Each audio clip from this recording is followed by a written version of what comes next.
Hello and welcome once more to Red Gaming Tech. Today is GDC Day, otherwise known as the 4th of March, and I have some news for you this time regarding the Project Morpheus. Yes, we finally have some concrete information regarding the device. I think we all knew GDC was going to be the time, and naturally VR and the Morpheus were at the heart of Sony's GDC 2015 presentation, and I have of course all the nitty-gritty information.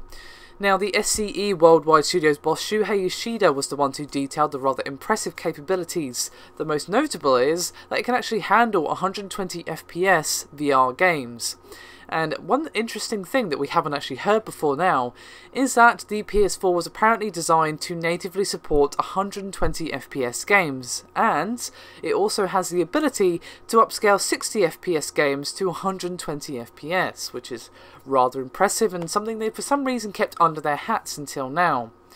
Yoshida did also say, however, that the Morpheus will come with a 5.7-inch 1920 by 1080 OLED display with 120Hz refresh rate and 100-degree field of view.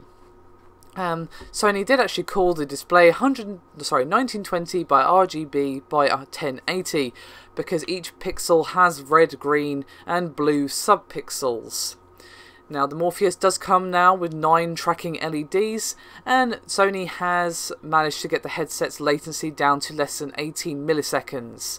Now, the hardware specs are of course not final, but they are way more progressed than they were previously, so naturally this is going to change before it actually releases, but this still gives you a rough idea, which is more than we had previously.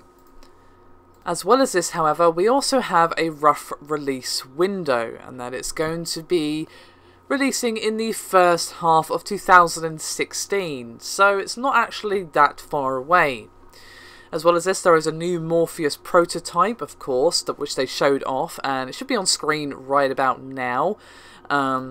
And as well as this, we have something reported from Chris Kohler that basically said that the headset has a little bit of an interesting design and will actually distribute the weight across the top of your head rather than strapping horizontally across your face. Now, this is rather interesting, especially the FPS. I'm sure most of you are thinking, but it can't even run at 1080p 30. How are they going to manage that? Well, the thing is, if you make frame rate a key factor instead of, you know, the shiniest graphics possible, then you might have that, and then obviously, you know, it's maybe have a little bit of a boost from the VR itself. I don't know, we just don't know any much about it. It's really hard to say, but yeah, it's possible to get it up to 60, and then of course the PS4 can upscale it to 120, but obviously to get it up to 60 they're probably going to have to scale back a little on graphics, even if the developers, you know, get better with the device and unlock more power like they did with the PS3 and whatnot, like I've said before. They're probably still going to have to scale back a little. I mean, maybe I'm wrong. Of course, we just don't know what's going to happen with the PlayStation 4 development. For all I know, some amazing developer tomorrow is going to figure out, hey, this is how you do 60 FPS, guys. But based on the information available now, that's probably what they're going to have to do. Still, really interesting stuff. I think VR is going to be huge, and Yoshida himself said that, well, interest in the device has actually exploded both in the industry and without, and rightly so. I think it has the potential, at least, to be the next big movement in gaming. Whether or not it is, again, crystal ball, as always, nowhere to be found, unfortunately. If any of you guys have one, though, please do comment below. I'd like to hear from you, and also maybe lend me your crystal ball, since mine has gone missing.